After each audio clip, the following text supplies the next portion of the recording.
Welcome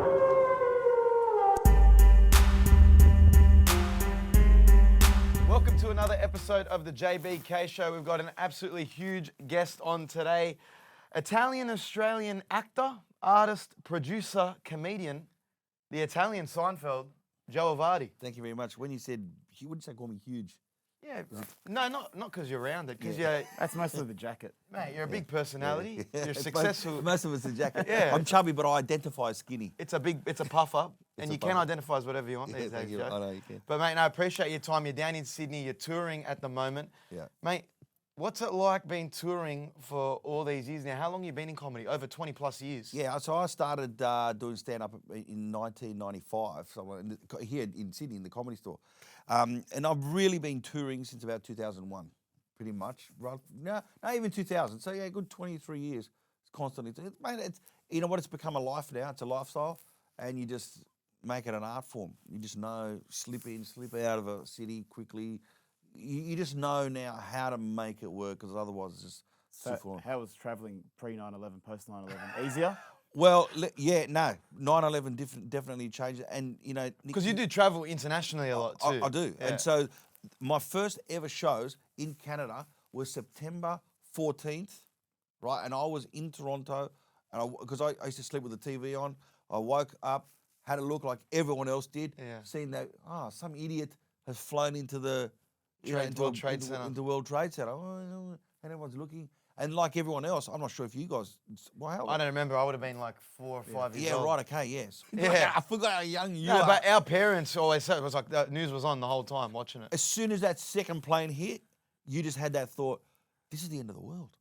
It's like a movie. And then, of course, everything stopped. My merchandise didn't arrive. People, like I had 4 sold-out shows in Toronto. People are ringing going, is the show going ahead? The world stopped. Yeah, It was wow.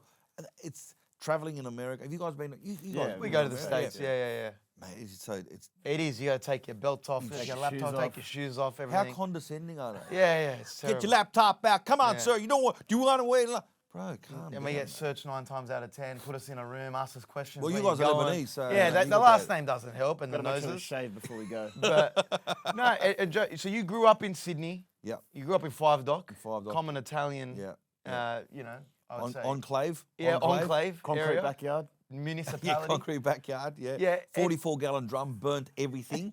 Doesn't matter what it was, just put it in there. You know what I mean? Especially asbestos. What made you kind of get into comedy? Did you have parents in comedy? You know, No. you're watching people on TV. So basically, I wanted to be a rock star, and my dad goes, no. People from Calabria are not rock stars, mate. Go get a proper, job. So I went and studied science at university. Hang on, can I say food science, and you can tell. Yeah, food science. Yeah. Yeah. Yeah. Okay. I didn't come here to get roasted. Okay, mate. I'll just. No, yeah. that's all right. You do whatever you want. So food, I did food science. I got an honours in that. Worked at streets. Thought, you know what? Now I made my dad happy. I'm going to start. When I was at university, I started taking the piss out of lecturers, impersonating lecturers at lunchtime and stuff like that. I had a few gags. I always used to be able to recite gags at parties. But of course, when you go to the Comedy Store, you can't do old jokes. You have to do original material. And I had a few little things. Like when I was a kid, like my real name is Giuseppe. And I'm like, I could never find a mug with my name on it. Just little, little shit like that. No souvenirs for Giuseppe. No. Yeah. No keyring. Australia No keyring keyrings, on No, it. yeah. Yeah, it's okay. So it was those little things. And I thought, you know what, maybe I've got something here. So that's how it started. When you worked at Streets, Yeah. it said on, I think, your website that you came up, or you were the team that came up with the Magnum to Yeah, Australia. that's right. Yeah, absolutely. How 100%. important were you to that? Absolutely. Well, I was the food. I was the guy who had to put all the chocolate coating, which is the Belgian chocolate, and all the insides was a very high-end premium product. So I had to, come up with the proper, flavors and stuff for it. So when you see someone eating it, you're like, hey, you got to thank I had me. a hand in that. Yeah. No, well, I mean, so you had multiple jobs, and then you cracked into the stand-up scene. When did you realise and go, okay, this is going to be my full-time? Well, it was around about September 1999 because I recorded an album. Back then. Yeah. CDs, Records, they had right? records. Richard Pryor put out records. Yep. Eddie Murphy. Yeah. Yep. So we recorded that on September the 10th, 1999. January the 20th, we released it in Melbourne. And then by April 2000, I was touring Australia. Off Off that, because people were then copying it on cassettes, right? So there was no burning then. It was just very VHS or no, the cassette, like the actual cassette little tapes. cassette Yeah, tapes, yeah. right? So people started doing it there. Then Napster came out, if you remember the file sharing program. Yeah, so And one of my clips from that, well, it was audio file only, went on to Napster, went all over the world. And then in 2001, I started touring the world, and pretty much when you become Napster. really famous, really quick, and you can keep it going, you have a longevity forever. That's the key. Famous really quickly. yeah. And so I've been touring, and of course you got to keep it going. You Yeah, have a new show, you gotta reinvent evolve. yourself, have more reinventing, material. Yeah. But so Napster was your catalyst of blowing up. Yep. Do you think that's this generation's TikTok and Instagram and social media? Of course it is. So I was at the precipice of becoming famous through. Back then was the infancy of social media. And that was, I've seen the Social Network. That was Justin Timberlake's guy. He started Napster. I forgot Yeah, what his right. name was. But it was like an illegal file sharing service, wasn't it? People like what's that? The heavy metal band. It's a popular heavy metal band. Probably, yeah, We'll- massive, we'll yeah, it's put a it on the massive.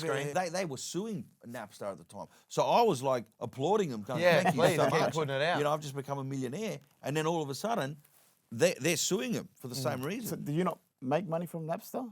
No, I didn't make money from Napster. I made money from selling all the tickets because then, okay. all my shows in Canada sold out. I started touring England into America. Then when I did that, then I came back to Australia, and Australia then just blew up. How'd they reach you though? So like Yeah, you blow so- up on Napster. How'd the Okay. people What's just the say, what's the barometer of popularity that you know? So your stuff blows up on Napster. Do you start hearing from people? Yeah. Man, I'm hearing your stuff overseas. Yeah, What- no. So what happened was this. So on my website, I had a fan page, right, and it was called Join the Joe Avati Party, right? That was the thing. And Catchy. It's catchy, yeah. It's yeah. why'd you drop the Giuseppe to Joe? Easy. Your Because I was stage at name. school. Because growing up at school, you couldn't be called Giuseppe. It was bad enough I looked like this. Come to the Giuseppe Avati party? Yeah, it just Yeah. didn't flow. So when you joined the Joe Avati party, you'd get an email. So I went to Melbourne, did a show, came back because we didn't have laptops back then. Turn on the computer. All of a sudden, I see 5 requests to join the Joe Avati party. And what I thought was, some idiot has pressed the button 5 times. You dickhead. You know, what are you doing? And then I started having a look. I open up each one. When are you coming to Canada? When are you coming to Toronto? When are you coming to Montreal? We love you in Ottawa. What the fuck's going on? Like, I've never been there. Why all of a sudden? And then those emails grew to it got to a peak of about 150 a day. So from, maybe one day I'll come to, yep, Joe's coming, right? And some of the emails I'd answer myself. Yeah, we're getting. Wow. And what I did was I put out all the questions to them. So if Joe comes to Toronto, where are all the Italians? Where should he advertise? What are the best theatres? So they would then write back to me and give me all the answers. So then I saw all the common answers. I put them in a box. So when I went there, I knew where to perform, where to advertise, all the contacts in the media, where to put posters up. They did all the work for me. How different is it now from touring overseas back then to touring as a comedian in 2023? What's the big difference? Are people more keen to go see live events? Is stand-up still as prominent as it was as an art form? It's bigger now. So it's become. Comedians have become like rock stars, right? So they're filling out massive arenas because you can use this to get to your audience in a quick way, in a bigger way. Okay, put it this way. So back when I started, if you liked what I did, you had to get the CD, burn it onto a cassette, record, double tape the cassette, send it to your mate. He would then have to do the same thing. So by the time your clips got around, even though it got around quickly, it was months. Today, you can do that at the click of a button. You can send, if you like something that I've done, you can send it to all your followers in one click. So Share it on your Instagram story, it's on TikTok, it's everywhere. Yeah, so that's the difference. What do you think in terms of I know that we have a more PC culture nowadays. Yeah. Could you get away with more joke-wise back then to now? You could. So what's happening today is what I call it's the sound of cognitive dissonance. So back then, people would laugh and they would laugh. Today, they laugh and have to think about what they laugh at. So I've got some gags which are really pushing the envelope, and they're done in such a way that you have to laugh because they're that funny, but you hear it. So what you hear is, I shouldn't be laughing at that. That's what you hear today. Well, it's almost like they're embarrassed to laugh at, or they're worried that They're someone's worried going to that catch them someone might laughing catch at them it. out. Yeah, it's amazing the laughter when people in a room where there's a lot of light don't laugh as much as when it's completely dark because you're embarrassed to laugh at. It's ridiculous. You cannot laugh at certain things today. Laughing is an involuntary reaction. You can't help what you laugh at. But Funny's funny. funny is funny. But the woke mind virus, political correctness is stifling people's laughter. It's ridiculous.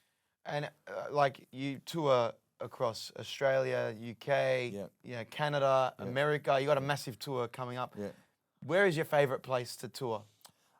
It changed over the years. So when I was single, Toronto, Montreal were really good. Okay.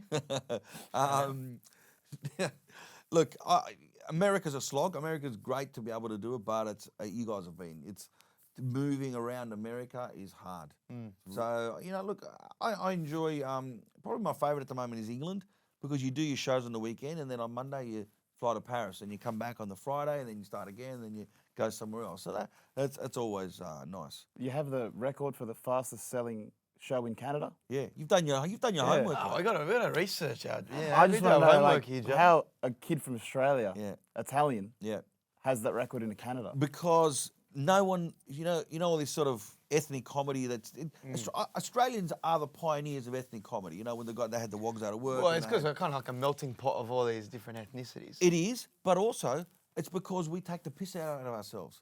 It was not a North American thing to do that. So all of a sudden they say, "Fuck, here's this guy. He looks like an Italian from Brooklyn, but sounds like the crocodile hunter, taking the piss out of himself." Yeah. Right, that was a new concept for them. So basically, what I did is I took that wog comedy, the ethnic comedy market, or the vibe, and transplanted it over there, and it was mad. I was doing these shows before any of those. I don't want to sound like I'm sort of going. I've got to be in my bonnet about. No, I'm just the way it was. I've done really well doing this. I'm not complaining. But before all those comedians, I was doing it. Because you hear about Italians in New York. Yeah. Never hear about Italians in Canada. There's no mob movies in Canada, Toronto, or anything like that. No, and they've got a big mob movement. Massive. Really? Yeah. So they had what they call the sixth family. So whoever controlled Montreal controlled everything into the United States. So they've actually got a big, but it's because it's the Americans that make it a film. Everything's dramatized. The Canadians, they do it and they shut up. The Americans do it and they talk about it. I think there's still room for like ethnic comedy in today's day and age. Like us being Lebanese, there's always you got your Lebanon with Love style of shows. You got your stand up, very ethnic based, Italian based, because you've been doing it for so long, 20 plus years, like a lot of longevity. Yeah. You're talking to one generation. Now you're talking to a whole new generation of young Italians. Yeah. Is it hard kind of retargeting your material? It could be, but it hasn't been, if that makes sense. Like last year, I got a blank piece of paper and said, right, I'm starting again. I need to reinvent myself because I can't keep on doing it. I need to expand my market. And so I kept the flavour, the ethnic comedy flavour throughout the show, but I really expanded it, talking to the teenagers, to the millennials, looking at how I'm a dad and how that's changed me, looking at how my dad was with me versus the way that he is with my, like I was never allowed to go to McDonald's. No fucking way. If I said to my dad, I want a Big Mac, or something like that, mate, it was the end of the week. Once I asked him, that was it. That was it. You learnt your lesson. I learned, Big Mac. I give him a Big Mac, not a Big Mac. You know what I mean? That was his answer. Now my son, when he sees the Golden Arches, and we pass and we don't go in, and he starts crying. My dad, what's wrong? Oh, he wants to go to McDonald's. Just take hey, it. let's go. Come on, I take you. Fucking what? You'll take him, mate. It was a nightmare even asking. You got PTSD from it. I did. Well, we do. Because I had this one woman complain. She goes, well, and I talk about it in the show. She goes, I can't believe, because I talk about, we got beatings, mate. We copped shit, mate. You were scared. Big smack or the belt, belt. maybe a shoe. That's right. Wooden spoon. The wooden spoon, the electrical cord. Mm-hmm. Well, you guys would understand it because you're from the cordless generation. Yeah, right? we still, you know, I mean, I don't think extension cords. I don't think I copped the electrical cord. Yeah, I copped the wooden spoon. Yeah, right. Okay. She comes and she freaked out. She goes, I can't believe with the amount of beatings that you wogs copped, you all don't have post-traumatic stress disorder. You know, and I thought, we do. We actually do. Right? And you know how I knew? Because my mum, I was at her house. She went to take off her shoe, the slipper, and I was like, fuck. And I did that. I went. It was just a natural reaction. It was like I was getting a flashback. You know what I mean? So anyway. Yeah. Well, how do you come up with your material? Like you said, you had a blank piece of paper. Yeah. Is it life experiences? Yeah. You're very observational. They do call you the Italian Seinfeld because you don't swear or you don't use any curse words in your you know in your shows. Do you take a lot of inspiration from like the Seinfelds and observational comedians? No, I don't watch any comedy to get inspiration. What I do to get inspiration is I listen to really serious podcasts. Right? I listen to a lot of Jordan Peterson. If I listen to comedians, I'll listen to them when they're on serious podcasts. And it just gives you an insight as to what people are really thinking, and that's where you get your finger on the pulse. And then the main drivers of conversation. Right. You know, so you know what people are thinking. You know, because look, it's the job of the comedian to say the shit that everybody thinks, but no one has the guts to say. That's what the crux of being a comedian is. But you have to do it in such a way which pushes the envelope and makes people laugh, and you don't get the oohs and ahs. Kind of like the ultimate truth tellers in a funny way. Yeah, that's our job is.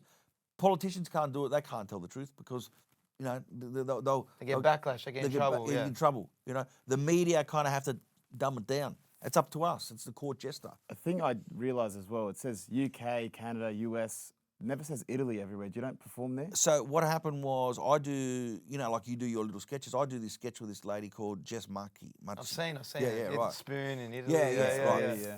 So my stuff never got out into Italy. Because of those clips, all of a sudden now my clips got out into Italy, and two things happened. Number one, I copped the most amount of abuse. They don't Never in my Italians. 27 years. Every now and then someone will say, I don't like what you do. Older people in the community, they think you're taking the piss.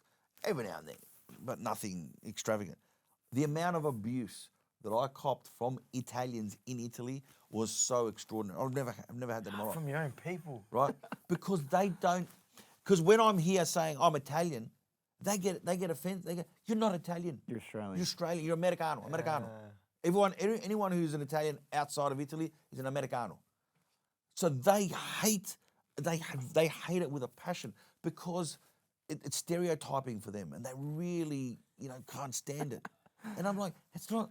When I say I'm Italian, like I'll say, It's your heritage. This is what Italians sound like, whatever. They'll go, that's not Italian. That's Calabrese. Don't call yourself an Italian. That's from the south. They really get passionate about it. Wow. But at the same time, then I started getting people. So I opened up on an Instagram page called Joe Avati Italian because I used to have all this content in Italian. So for them, just for my Italian fans, that page blew up from 5,000 to 40-something thousand at the moment, just in the last 4 or 5 months because of those clips. But at the same time, I've had a lot of people asking me, when are you coming to Rome, Milan? So it's been a good thing. If you can just weather you guys know, you get a lot of shit. Yeah, that comes with social media, but I mean, like... I feel like we're a bit more welcomed in Lebanon, though. Yeah, I think, they might take us in a bit kindly. But it's, I don't know, it's like kind of like the tribalism, and everyone kind of has their thing. But, I mean, as a stand-up comic over your last, 20 years, been at it since 2001, has anything, like any memorable experiences stood out? I mean, you kind of... is it opening for someone that you really admired, or because, like I said, we'd love to get into stand up one day or a live show or something like that. Very hard to do. What was the moment you're like, well, I can't believe this is my job, and I'm in the conversation with some of these people? I was asked to meet the Prime Minister of Canada twice because of my services to the Italian community over there. So I was like, I mean, okay, what? Firstly, I was surprised I was even in Canada doing shows. Was Trudeau? No, not Trudeau. No, that was before. Jean Chrétien. Okay. There was two, John Chrétien and another guy called Paul Martin. So I met them. I was in the Parliament House with them, and that was an interesting kind of a process. They give you like a Medal of Honor? No, I didn't get a Medal of Honor. Just have a meeting, you They know, just gave me a free. bit of salami and just try this. Yeah, that was kind of interesting. What else? I don't know. I mean, there's a lot of stuff. I just, like having #1 album, probably in all of, actually my comedy album was the #1 comedy album in all of North America on the HMV comedy charts for 18 months back in the day. So that was pretty good. I've had interesting things like bomb scares at my shows Jeez. because there was a guy. So it's Italian. Yeah, didn't like.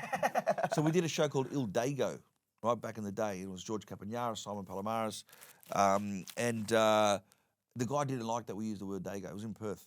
So what he did is he put bombs threats to every single show. And they caught him. They got him in the end. They found Traced him down. They traced him down. Were there actual bombs or just? No, No, it it's wasn't on the actual bombs. shows It to was be just, cancelled. like you just think, well, what have I done? What like, there's nothing that I would do that would warrant that. It was just that some people take a real offence to using the word wog or dago. That's Yeah. crazy. But being Italian Yeah. and in Australia, Yeah. Australians labelled as the top #1 export or comedy export in Australia. Yeah. But when you're overseas, you're Australian, but in Australia, you're Italian. How do you kind of balance between Well, that? I'm Australian now. I'm an Italian Australian. Italian. You know what? The where I really understood was, look. Here's the thing. When Italy was playing Australia in the World Cup in 2006, right? There were kids here who were born here, whose parents were born here, waving Italian flags. Why are they waving Italian? So you were going for Australia. I was going for Australia. Okay, there Right. you go. Because, well, I didn't know I was going for Australia. You know what happened was when Italy was about to score a goal against Australia, my natural reaction that night went, no, oh no.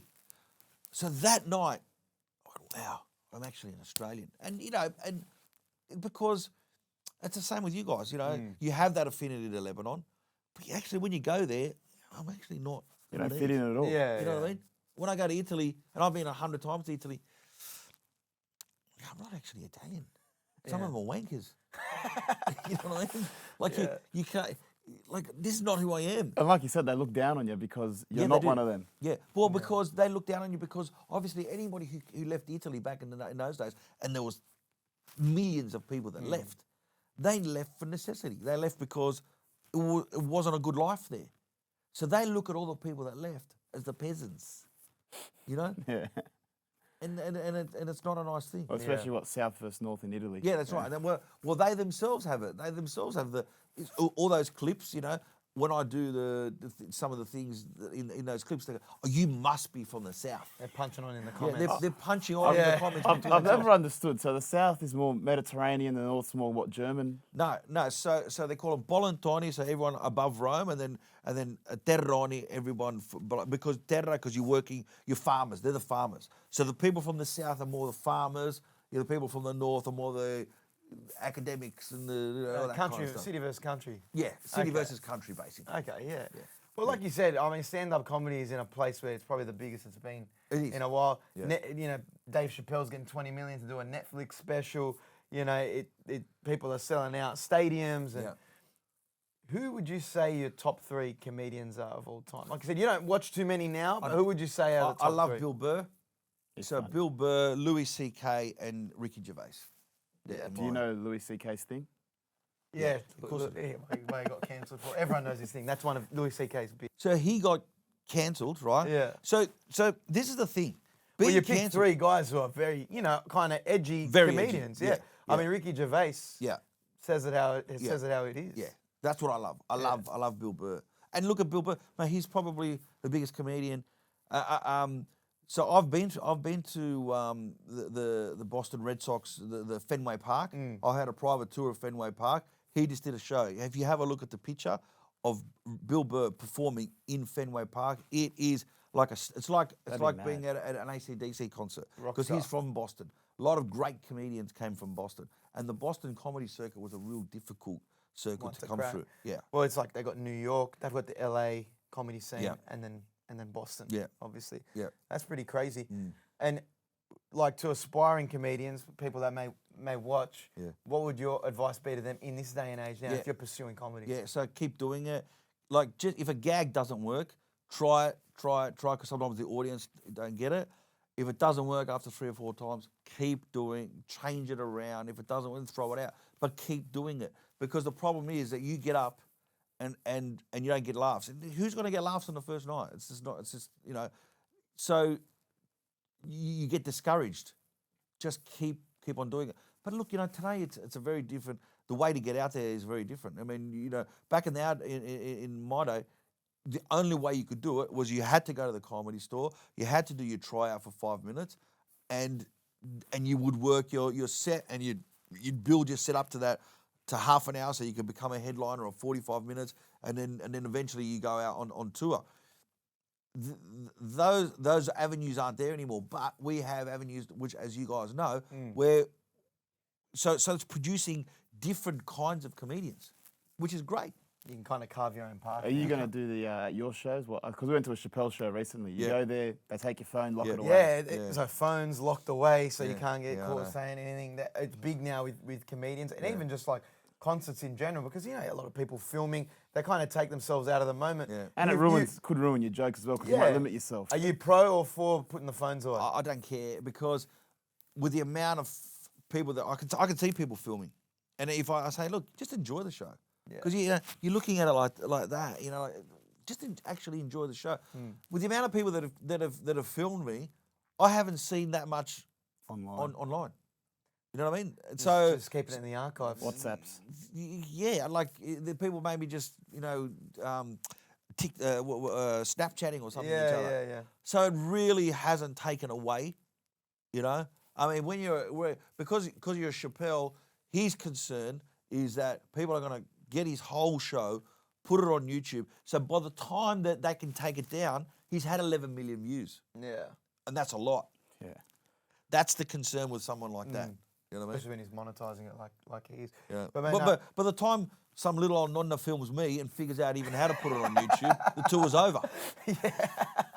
It's done. 12 months has passed. Yeah. Well, what's in store for you now? I know you're going on a massive world tour. Where are you headed? So I'm just about to finish all of Australia. Then I've done New Zealand as well. So I'm about to go all through America. So basically I zigzag from the East Coast, so the West Coast to the East Coast, up into Canada and America, all the way like that. I call it zippering, so I'm zippering across, and then head on over to Europe. We'll have a little bit of a break, and then I'll do all of England, Scotland, How many Belgium. dates? So it's 142 dates. Yeah. Then I come back here, and then I'll do another 50 shows, Sydney, Melbourne. Do you hate your jokes by the end of the tour? No, I'm loving it. Nick, I'm really loving it now, because back in the day, each crowd is different as well. each crowd's different, but I'm still writing my show as I'm going. Oh, okay. And so what you do is you change a word, you speed up a gag, you go, right, that gag on its own is not the best. What happens if I put it at the end of another 2 that are faster? That works better there. So you're constantly Challenging yourself. Yeah, reworking your show. And look, I've got so much material. I'm on stage sometimes for 2 hours straight. Wow. Right? So now we had to cut it down because of the comedy festival to 90 minutes, which is fine. I can deal with that. So it's about getting the best. And I just sort of, I know where I'm going to start. I know how I'm going to finish. Where I go in the middle, I don't know. And you know who inspired me was Bruce Springsteen. Because if you go and see a Bruce Springsteen concert, not every concert's the same. He doesn't have the same songs, doesn't have the same order. He will get someone from the audience holding up a big board saying this song. He'll grab the song, turn it around to his band. He knows, okay, that guy's got to change the guitar, he's got to change the whatever. Give him a couple of minutes or whatever, 30 seconds, and then 1, 2, 3, 4, bang, and get into the song. No one knows what that set list is going to be. Each show's unique. Yeah, and that's what I like to do. That's pretty awesome. Hopefully we cross over with you in America. We can maybe film a couple sketches together. Are you guys going? Italian x Lebanese. Yeah, we might. We'll see you there. I think our dates kind of cross over. Yeah, because I'm there all of June, all of July. Yeah, we'll definitely see you. We'll tee it up. But mate, appreciate your time on the show. No worries. It's always a pleasure, mate. Fun fact, Joe, when I went to Melbourne, reached out, hosted me in his house, showed me the room with all the, comedians and all these people that have walked through this room, took a Polaroid photo. You're inspiring, man. Like I said, trying to become a comedian. Keep doing what you're doing. You're killing it. Thank you, boys.